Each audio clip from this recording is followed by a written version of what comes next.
एक दिन बिलाल और मानो नामी दो बेहतरीन दोस्त जंगल में खेल रहे थे।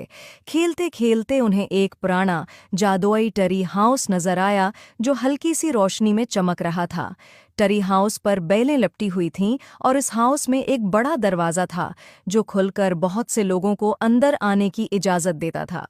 से एक लकड़ी की सीढ़ी नीचे लटक रही थी।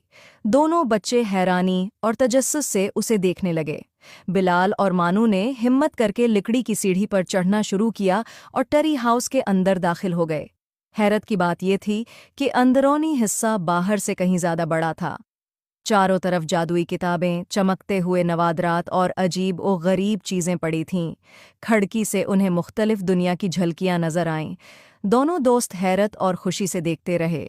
बिलाल ने एक किताब को हाथ लगाया और अचानक टरी हाउस हिलने लगा। खिड़की से नजर आने वाला मंजर बदल गया और अब टरी हाउस एक ऐसी दुनिया में पहुंच गया जहां हवाई जजीरे पानी के चश्मों के साथ फजा में तैर रहे थे। वहां रंग बरंगे परिंदे भी उड़ते हुए नजर आ रहे थे।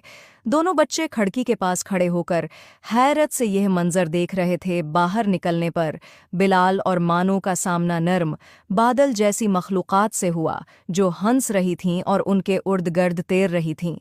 ये मखलूक़ात बहुत दोस्ताना थीं और उन्होंने बच्चों को एक जादुई हवाई दरिया की तरफ ले जाने का इशारा किया। बादल की मखलूक़ात ने बिलाल और मानो को एक बड़ी पत्ती से बने कश्ती में बैठने की दावत दी। ये जादुई दरिया हुआ में बह रहा था और उन्हें तैरते हुए महलात, अजीब व गरीब मखलूक़ात और जादुई जंगलात के पास से गुजारता रहा। दोनों बच्चे हैरत और खुशी से कश्ती के सफ़र का लुत्फ़ उठाते रहे। कुछ देर बाद बिलाल और मानो जादुई टरी हो गई। हाउस के जरिए अपने पुराने जंगल में वापस आ गए। दोनों एक दूसरे की तरफ देखकर मुस्कुराए, ये जानते हुए कि वो जब चाहें अपनी जादुई दुनिया में